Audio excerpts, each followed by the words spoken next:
So this morning, we're actually going to be talking about something that I think is so often missing in this incredible, wonderful, heady discourse of ours, which is being fully and deeply given, fully alive in the present moment. And so this morning is all about embodiment.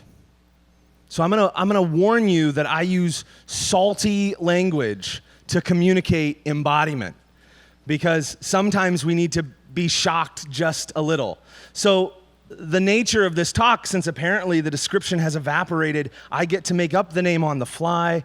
And so with all great offense given, this is the not so subtle art of giving a fuck. And I'll explain that a little more in a few moments to those of you gathered. But first, there's this wonderful passage at the end of the Gospels when a disciple approaches Jesus, and they're very familiar with each other. In fact, in the very beginning of the Gospel of Mark, it says that Jesus calls 12 disciples, and this disciple was certainly one of them, calls these 12 disciples that he might be with them, that he might be with them. And so at the end of this narrative recounting Jesus' life, this particular disciple comes up to Jesus in Matthew chapter 26, and Jesus asks Judas, "Do what you must do in this hour." And Judas kisses him. So this talk is about a kiss. And since we're talking about kisses, I thought I'd share with you my first kiss story. It's really important to me, and I want it to be important to you, because I got perhaps the best advice I've ever received about living in the here and now when I went to understand how to kiss. So let me give you a setup. I was 16 years old, and I had waited so long to kiss this girl, my first girlfriend, Katie Watson, wherever you are. And I really wanted to kiss her. We had waited an immeasurable amount of time, 4 months, to do so. And the waiting was really about a few things. One, culture. So I grew up in that bizarre purity culture, which it condemned all kinds of embodied activities like sports, and because that was worldly. Dances, my father was explicit with his research and statistics that 9 out of 10 dances led to premarital sex. And so, of course, things like self-pleasure, absolutely not, and kissing, certainly sex. Now, kissing was interesting because it absolutely led to the worst possible thing that could happen, which was sex. And so it wasn't just a gateway drug, it was like a wee bit of heroin. Still equally bad, just in a smaller dose. And so when my father gave me that chain to put around my wrist, it was kind of like, you know, these chains of slavery to purity. It said on it in bronzed letters, "Keep thyself pure." And so I knew that kissing was foreboding, you know. There was also the fact that I had waited too long, right? In the esoteric work, there's simply a principle that fruit left on the tree rots, right? And so this was the truth for me. I had waited too long to kiss the girl. Like, I had missed so many amazing moments along the way. And if you've ever, missed a phone call from a friend and then not called them back, and then you see them again, and then you kind of felt a little awkward, so you avoided them and didn't talk to them that time. And then eventually 2 years go by, and you actually unfriend them on Facebook because you feel so awkward that you've missed all these opportunities. That was what it was like for me. I was cringing inside, but I knew the moment had to come. I knew the union of this kiss was a potentiality I wanted to take the risk on, but I didn't know how. I don't know if I hadn't seen my parents kiss or anything like that, but it was just a foreign concept to me. But I wanted to learn, and so I asked the wisest man I knew, my 16-year-old friend, Phil. And Phil was this delightful, chubby-cheeked boy who was absolutely the world's greatest lover. He was. We all knew this. His stories told us this, but his presence communicated it. He was sure of himself when we all ran for the door. He didn't kiss and tell, which was a sure sign that something had actually happened in his life to tell about. And so when I went to learn about kissing, I asked Phil, how do I kiss? I want to kiss Katie. How do I kiss? And so Phil turns his hand rather luridly over and begins to make out with the back of his hand, which was awkward to watch, and I learned nothing from it. And I said, "But how, Phil?" And he delightfully said the words I will never forget.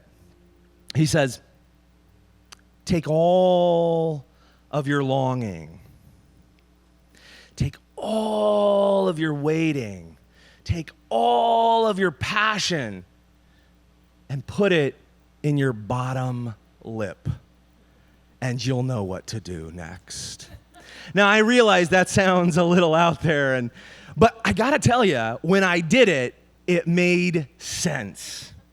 And what Phil was selling me on was this concept that I've just called giving a fuck.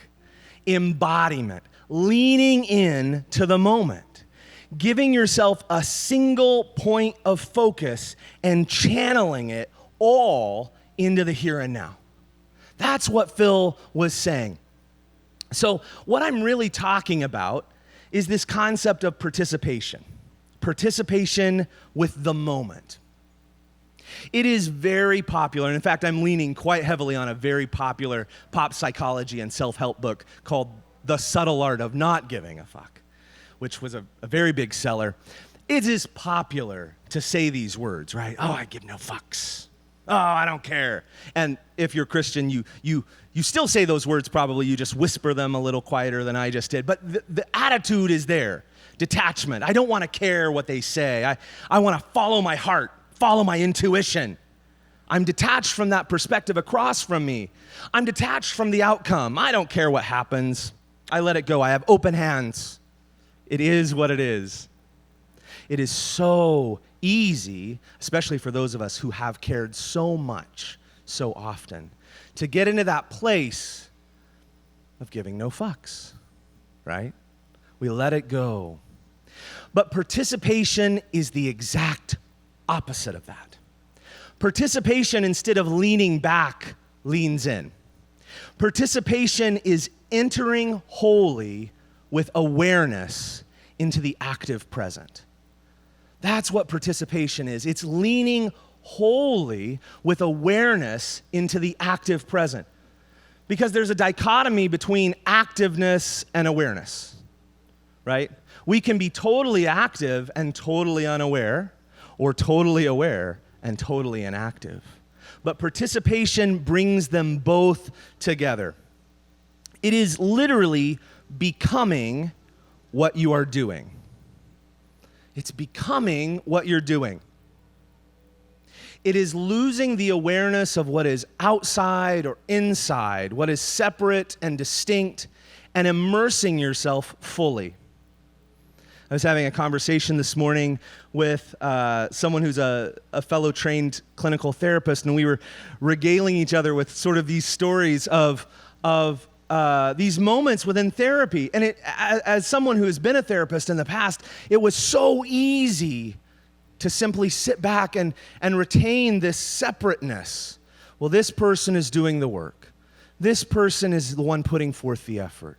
This person is the one who needs me to hold space for. And all the while losing myself as an entity in that room. I became a cardboard cutout of a therapist, right? I wasn't in the work with them.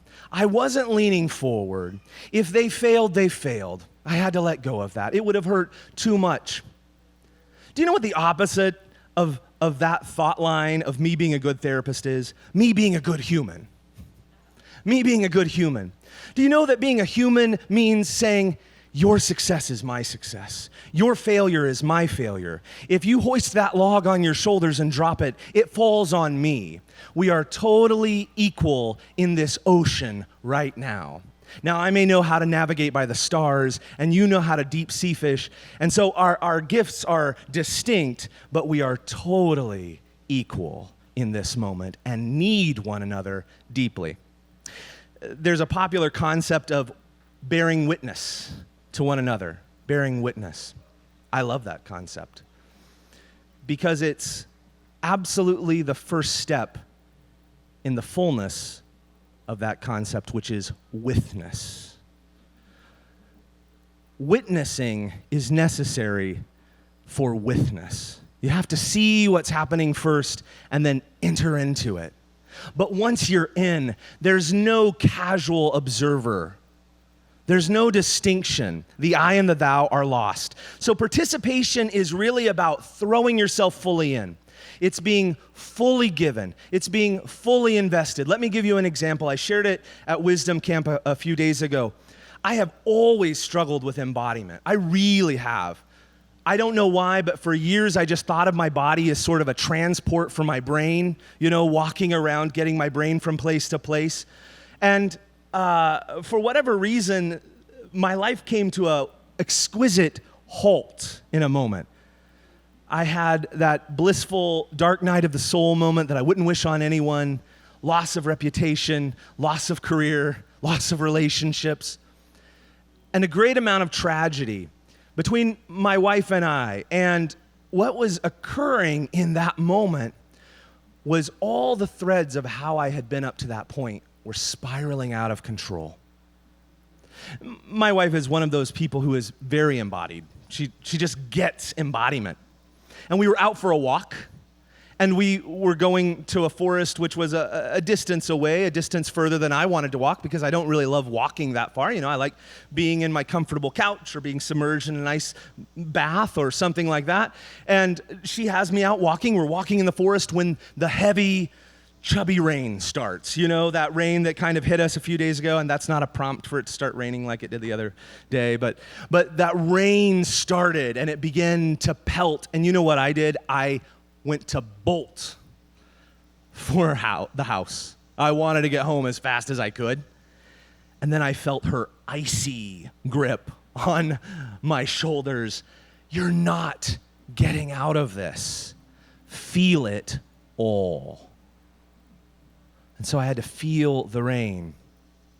That moment for me was contrasted several weeks ago when our 4 children were doing something in the house and I was trying to pay attention to my work. When I started to hear thunder outside and it started to heavy rain again, and I hear my 6-year-old say, "It's raining, get me into that!" And he ran outside into the rain.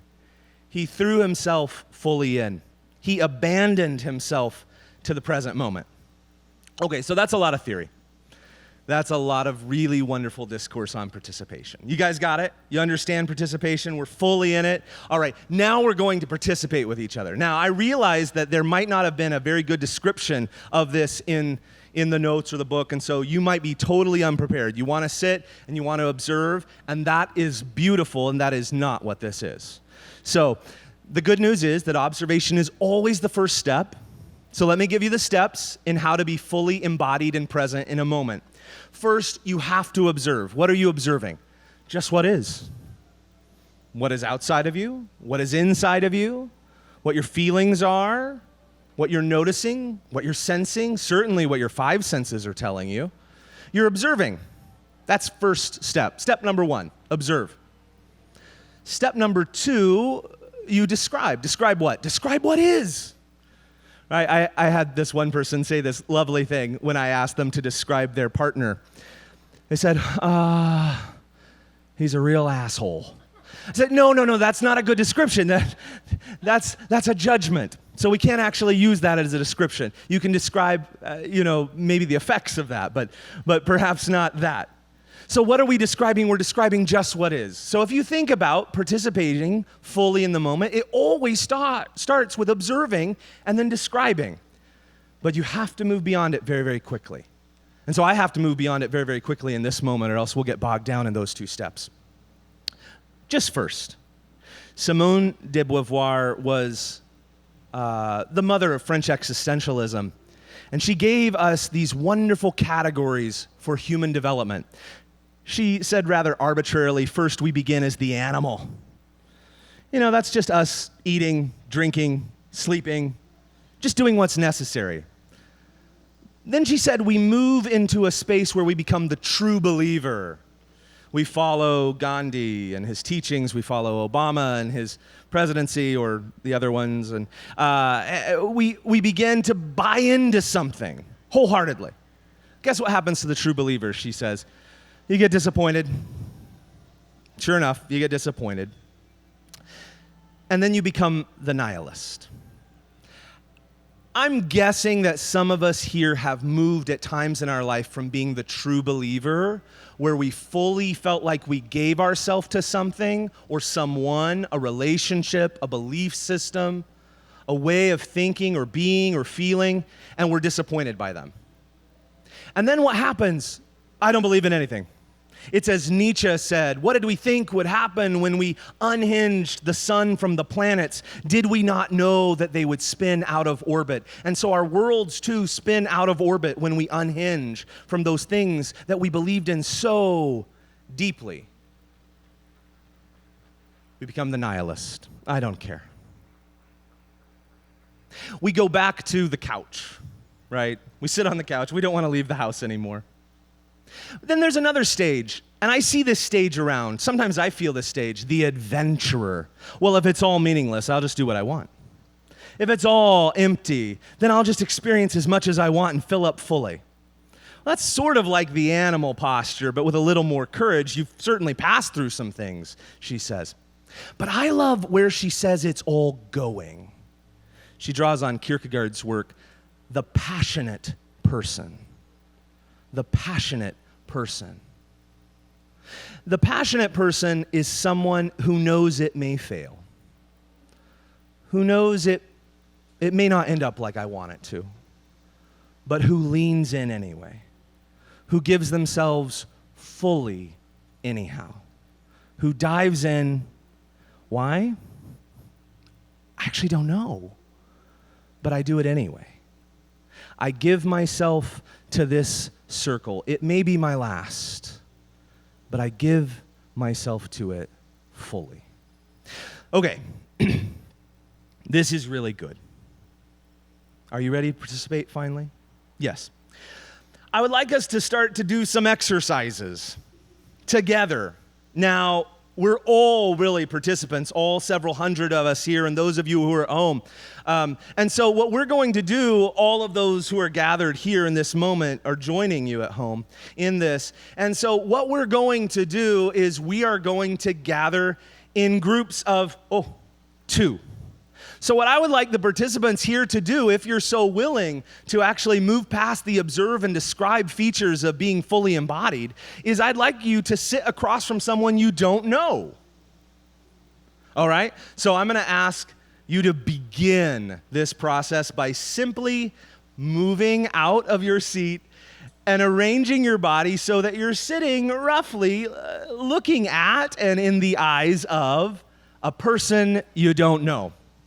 And thank you for being willing to do this. I know it's a tremendous leap, and you're already showing yourself worthy of being fully embodied in the present moment. Those of you who are operating the cameras, feel no need to abandon your post, even though I know you want to in this moment. I see you there. Stay where you are. All right. After you kind of have made your introductions as you need to, I'd like you to face your bodies so that you're completely facing one another. Don't allow yourself any exits. Do you know how, sometimes I position my legs so that I can quickly lunge away from the person if I need to? No exits or escape strategies on this one, if you would. What we're going to do is we're going to play a lovely game called Curiosity. Now, curiosity, which is really the first step that I just described, which is observation, is really essential to this. So I'm going to ask you to begin to search yourself to get deeply curious. Now, there's going to be a partner A and a partner B in this game, and here's how I'm going to ask you to determine who partner A and partner B is. Partner A will have the largest earlobes. So if you just go ahead and figure out who has the largest earlobes right now, that will be partner A.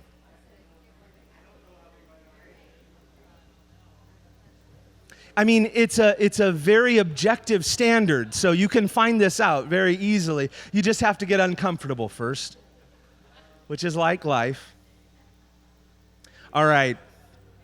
Will partner A raise their hands? All right. Wonderful. So there's a partner A to each of you. What you're going to do right now, partner A, is allow yourself to become totally attuned, totally curious about the person in front of you.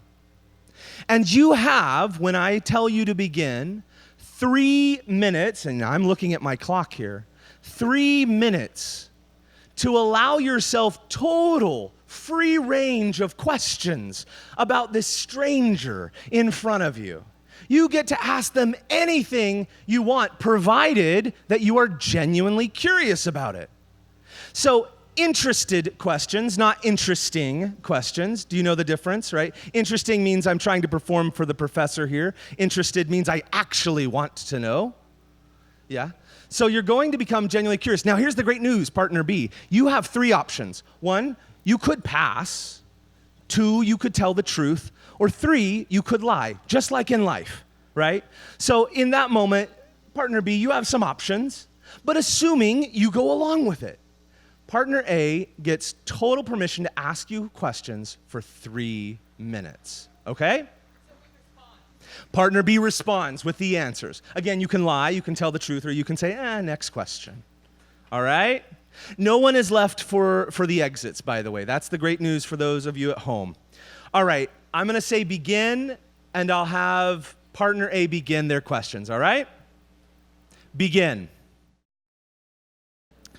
All right, that's time. I know it was too short, but I'm going to ask you all to halt the dialogue wherever it was, and I realize, again, it was far too short. But partner B, here is an opportunity for you. Without really any shares at this moment, I'm not going to have us share just yet as a group about your experience, but partner B, whoever you are and wherever you are, this is your opportunity to give total feedback to partner A about what it was like to hear their questions. What questions didn't you like? What questions did you like? And what question did they not ask you that you just thought, well, I just totally got missed in this interaction? All right? So partner B, you've got some feedback to give. You've got 2 minutes to do so, all right? So I'm going to begin that stopwatch right now. Partner B, your turn for feedback. All right, that's time. Participation is giving yourself fully and then allowing yourself the ability to act and react spontaneously. So partner A, I want you to raise your hand one more time. All partner A's, could you raise your hand? Now, guys, there's some of you who are just so deeply engaged. I know I'm almost asking you to go contrary to what we've been talking about. But let's just pull out of the participate moment for 1 second. Partner A, you've just heard some feedback. I want you to incorporate the feedback you just heard. You have 2 more minutes to ask any questions you want of partner B. So A, you have 2 more minutes. Incorporate what they liked, what they didn't like, and especially what they might have wanted you to ask, but you didn't get to. All right? So partner A, you have 2 minutes now, and I want to encourage you to do something. I want you to risk a little more. I want you to maybe go underneath the currents for just a second if you care to, if you feel uncomfortable enough to in this moment. All right? All right. Partner A, begin. 2 minutes. All right, that is time. I realize it's so short and we've opened so much up. But partner A, you have a job right now. So I'm just going to raise my hand, and if all partner A's want to join me when they're ready to proceed. Partner A, would you raise your hand? Partner A, your job right now is to actually give a gift. Here's your gift to partner B. I want you to complete this STEM sentence. What I really got about being you is this, okay? So, partner A, you've got just a minute to communicate what I really got about being you is, okay? Begin. I want to ask partner B, but in this larger forum, what in the world was that like for you in this moment, partner B? What was this experience like for you? If those of you who are partner B, would you care to share a little bit of what that was like? Would anybody want to share?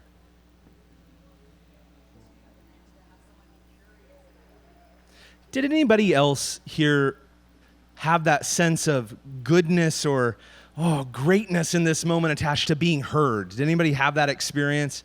Yeah, I'm seeing some nods. Did anyone not feel heard? Would anyone risk that if you didn't feel heard? One of our video authors did not feel heard, in fact. Yeah. Sometimes we can be with someone and not feel heard, right? And not feel like they're with us. What about any others of you? Partner B, any other experiences for you? Yeah. I just felt like the invisible wall that stranger barrier. Did anyone else sense that, how quick this could be accomplished, that invisible wall could fall down where you felt connection? Yeah.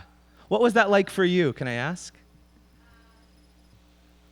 Yeah, the sense of tenderness or emotion come up very, very quickly where you had become vulnerable with another person who was having that vulnerable experience. Yeah. Yeah, this sense of going very, very deep, very, very quickly. And we did this very quickly, by the way. If we had allowed ourselves a longer process, maybe that wouldn't have necessarily been there as much. But what I do want to say and honor is that in our culture especially, these are exceptional experiences. We are so often out of witness and only into observational at best. And I feel like that's an at best statement because even more often, we're not even observing. We're just sleepwalking through life, bumping into other people, sleepwalking through life. This is an unparalleled experience where you observe someone and they describe their experience and you participate in one another's experience. Witness when there's a miscarriage. Witness when there's a death. Witness when there's financial success or financial ruin. Witness when there's an affair. Witness when there's a divorce. Witness when there's a wedding or a union. Witness when there's a stranger and their world is breaking apart in front of us. Witness. What do we do with that? How do we give ourselves to that? We give a fuck. We channel everything into that moment, all of our longing, all of our desire, all of our need to hold back or even to give. And we put it into that moment, into that non-separate, non-distinct, non-reserved moment. No regrets in this moment, no reserves, no escape hatches. I am with you in this. I think that's my time, and I'm really, really grateful that you played along today. And again, to the thousands actually that have joined us since even we started, thank you again for this, and I really appreciate it, and I hope it was a good time for you as well.